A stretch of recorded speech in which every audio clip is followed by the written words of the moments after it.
Welcome to this explainer on machine learning using Python. You know, if you've ever found yourself wondering how your favorite streaming service just naturally knows you're craving a gritty sci-fi thriller instead of a lighthearted rom-com, well, you are in exactly the right place.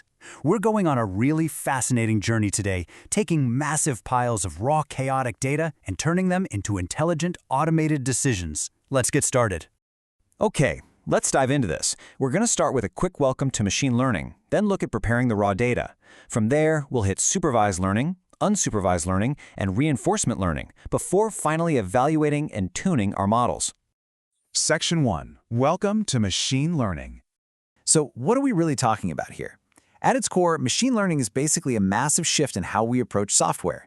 Instead of hard-coding every single rule, like trying to write a million lines of code for every possible movie preference, we're building systems that actually learn directly from data. And honestly, the absolute best tool for this, it's Python. Its syntax is incredibly simple, its libraries are powerful, and it just lets us focus on the actual logic of the learning rather than getting bogged down in messy code. All right, so here's the core blueprint for literally every machine learning project. Step 1, prepare your data. 2, select an algorithm. 3, train the model using historical data. 4, evaluate it. And 5, let it predict on brand new data. Keep these 5 steps in the back of your mind because they basically set the stage for everything we're about to cover. Section 2. Preparing the raw data. Now, machines absolutely cannot learn from messy data. To get things ready, we lean heavily on the Python Machine Learning Toolkit. We've got NumPy for the heavy lifting math and Pandas for structuring all that data. Then we bring in Matplotlib and Seaborn to visualize things, kind of letting the human eye spot trends first. And finally, scikit-learn. That's our absolute powerhouse library for actually implementing the models. But before the machine even gets a glimpse of this data, we have to prep it. First, load the dataset. Then, clean it up, handle missing values, and scale the features so no single variable dominates the others.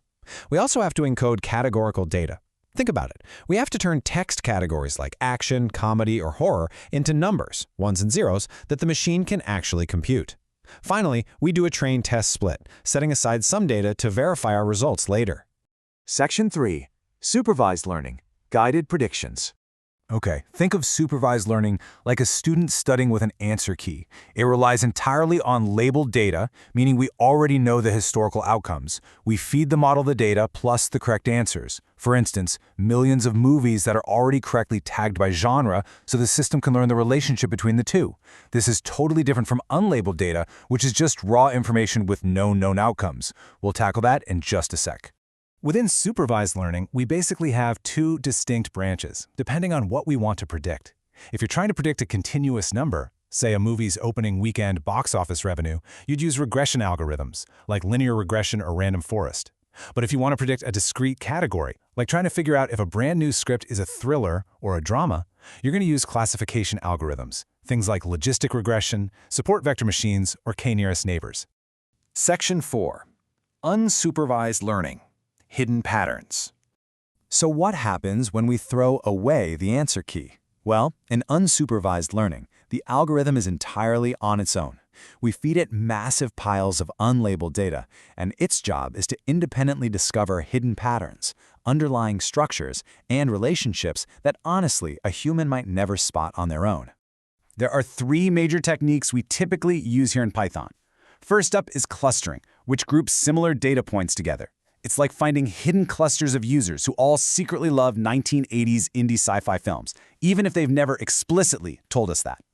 We also use association rules to find frequent patterns, and dimensionality reduction, like PCA, which is a brilliant way to simplify massively complex datasets without losing the core, meaningful info.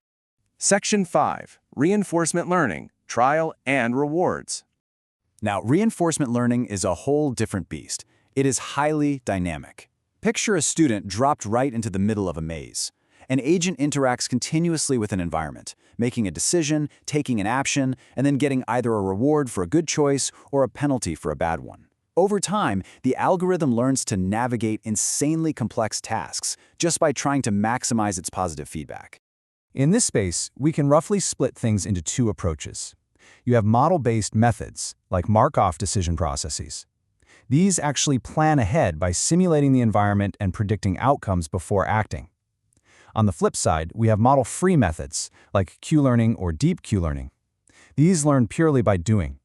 They just jump right in and adjust their strategy based on direct, real-time experience. All right, so we've trained our supervised models, we've let our unsupervised models hunt for patterns, and our reinforcement agents are running their mazes. But I gotta ask you, how do we actually know if our model works? Like, how do we know it's really ready for the real world? Section 6. Evaluating and tuning models. To figure that out, we use a variety of evaluation metrics in Python. Think of these as our grading rubrics. A confusion matrix shows us exactly where our classification models are getting, well, confused. For example, is it accidentally classifying dark comedies as straight-up horror movies? We use precision, recall, and the F1 score to balance out our accuracy, map the ROC curve, and run cross-validation on different subsets of our data just to make absolutely sure the model is reliable. And this brings us to the ultimate balancing act in machine learning. On the one side, we have underfitting. This is when your model is just too simple and entirely misses the trend of the data. It's underprepared. But on the other side, you have overfitting.